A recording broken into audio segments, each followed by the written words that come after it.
¿Qué significa que una persona está sujeta a la inmunidad de jurisdicción?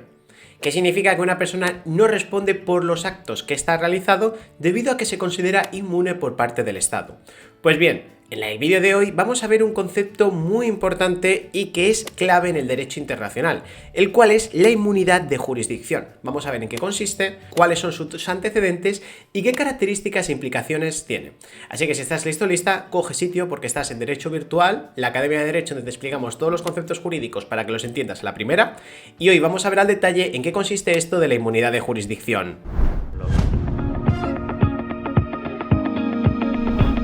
Bueno, lo primero de todo, debes entender que la inmunidad de jurisdicción de los estados es una materia propia del derecho internacional público con un contenido de naturaleza procesal, que se articula como un deber y un derecho de los países de no ser enjuiciados por otro estado extranjero, ni de ser sometido a un proceso jurisdiccional al respecto. De esta forma, es un concepto que se deriva de los principios de independencia, igualdad y soberanía de los estados expresada en la máxima parim parem non habet imperium, cuya traducción literal dice que los iguales no tienen jurisdicción uno sobre otro, y que constituye una excepción procesal de los estados, de que no se ejerza la jurisdicción frente a ellos por los órganos jurisdiccionales de otro estado. Es por tanto un principio del derecho internacional que no se limita al estado como ente, sino que se extiende a los agentes diplomáticos extranjeros que representan a esa nación, que del mismo modo no pueden ser sometidos a los órganos jurisdiccionales de terceros países en las órdenes civiles o penales. Para que entiendas esto, vamos a poner un ejemplo. Supongamos que María, embajadora de España en Inglaterra, atropella de forma involuntaria a David, ciudadano británico en suelo londinense. En este caso,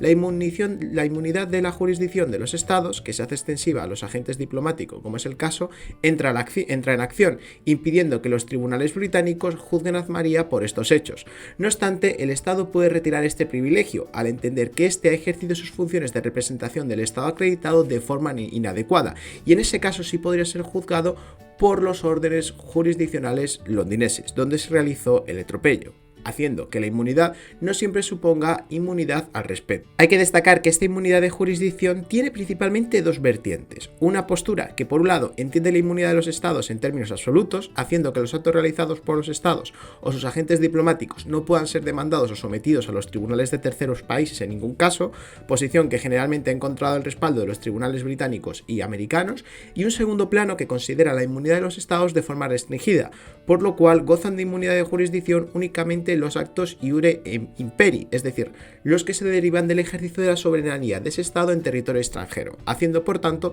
que determinados actos que hagan los estados o sus agentes diplomáticos en sus condiciones como particulares y no como representantes de la soberanía no puedan tener la inmunidad de jurisdicción de los estados, tesis que se encuentra a su acomodo principalmente en los tribunales europeos. En este sentido, resulta interesante el Convenio de Viena sobre relaciones diplomáticas, que considera que el agente diplomático goza de inmunidad de jurisdicción en el estado receptor donde se encuentre, así como inmunidad de la jurisdicción civil y administrativa, con una serie de excepciones, que esto es importante, vinculadas al iure gestionis particular del diplomático, que son, en primer lugar, las acciones reales en vía judicial sobre bienes inmuebles particulares en el estado de receptor, cuando éstas no sean a cuenta del estado acreditante para la misión, así como también las acciones sucesorias en vía judicial cuando sean a título privado, y también quedan exceptuados las acciones judiciales con respecto a actividades profesionales o comerciales que realice el diplomático fuera de sus funciones judiciales. Te pongo un ejemplo. Imaginemos que Pedro, diplomático de la República del Congo, adscrito a la embajada congoleña en España,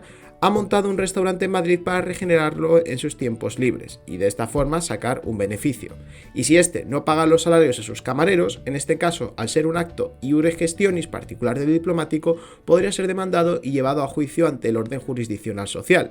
Asimismo, imaginemos que tampoco paga el alquiler de su restaurante y tiene varias mensualidades sin abonar. En este caso, el propietario de ese local también podría llevarlo a la vía judicial, demandándole al respecto en los tribunales españoles, por ser referente a un bien inmueble al que se hace un uso particular, no estando a cuenta del Estado y no gozando de inmunidad para ello. En este caso, las acciones se llevarían por la jurisdicción civil. Pero, ¿y qué ocurriría con el impago por el arrendamiento de su residencia? Pues en ese caso, si el impago de sus obligaciones fuere sobre bienes inmuebles en los que reside el agente diplomático, habría que determinar si esto es una cuenta del Estado o de este como particular. Si fuesen a cuesta del Estado, porque el Congo no le paga el alquiler, pues sí habría inmunidad de jurisdicción, aunque sería extraño que algo así pasase. Pero si estuviera a título particular, si el diplomático pagase personalmente su alojamiento, no gozaría tampoco de inmunidad de jurisdicción.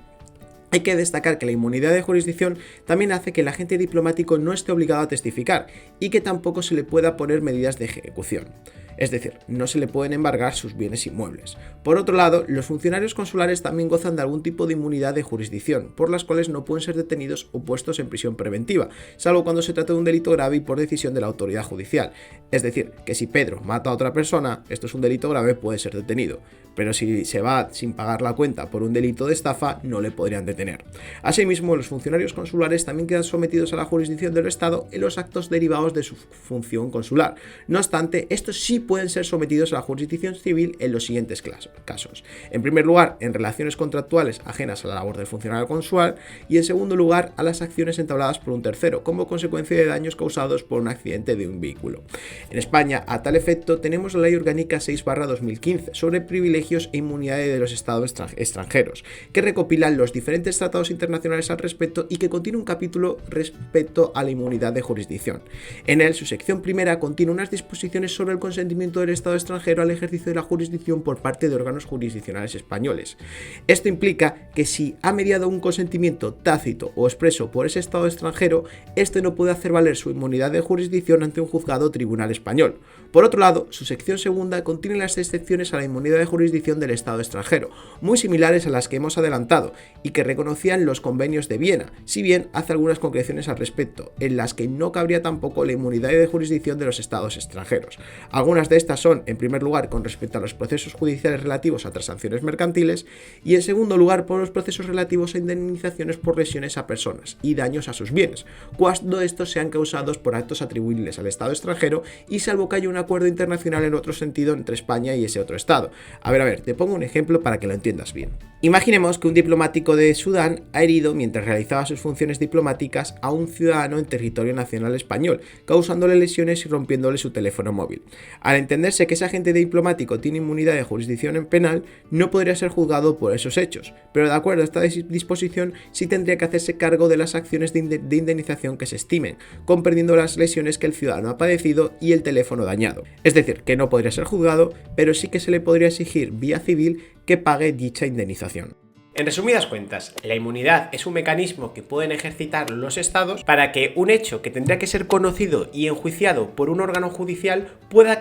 quedar exento de ello al mediar una inmunidad de jurisdicción al respecto, implicando un derecho y un deber de los estados de no ser sometidos a un procedimiento jurisdiccional civil o penal que se derive de la soberanía de aquellos. Por último, quiero que sepas que si este vídeo te ha sido de utilidad, en nuestra academia tenemos un montón de vídeos y tenemos varias formaciones de Derecho Internacional donde te explicamos todos los conceptos de estas materias para que los entiendas a la primera y consigas aprobar de forma exitosa tus exámenes. Si quieres saber más, te dejaré acceso a una prueba gratuita en las tarjetas. Y eso es todo. Un saludo y nos vemos en el vídeo que viene.